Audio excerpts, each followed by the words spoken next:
Hello viewers, summer టైంలో AC క్లీనింగ్కి 800 నుంచి 1000 అయితే ఛార్జ్ చేస్తున్నారు. సో మీరు కానీ ఆ అమౌంట్ సేవ్ చేసుకోవాలంటే ఈ విధంగా ట్రై చేయండి.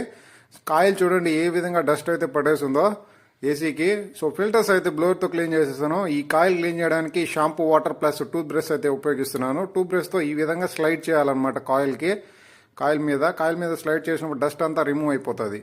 సో డస్ట్ అయితే రిమూవ్ చేసేసాను కాయిల్కి. తర్వాత ప్యాన్లు అయితే క్లీన్ చేస్తున్నాను. ప్యాన్ క్లీన్ చేయడానికి క్లాత్ అండ్ వాటర్ అయితే సరిపోతుంది. క్లాత్ వాటర్తో క్లీన్ చేసి ఫిట్ చేసి స్క్రూస్ అయితే ఉంటాయన్నమాట. స్క్రూ ఫిట్ చేసి ఇలా క్లీన్ చేసిన ఫిల్టర్స్ అయితే నీట్గా ఇన్సర్ట్ చేయాలి ఆ ప్యానల్లోకి. సో ఫిల్టర్స్ గ్యాప్స్ లేకుండా చూసుకోవాలా. గ్యాప్స్ కానీ ఉన్నాయంటే ఇంకా ఎక్కువ డస్ట్ అనేది పడుతుంది కాయిల్కి.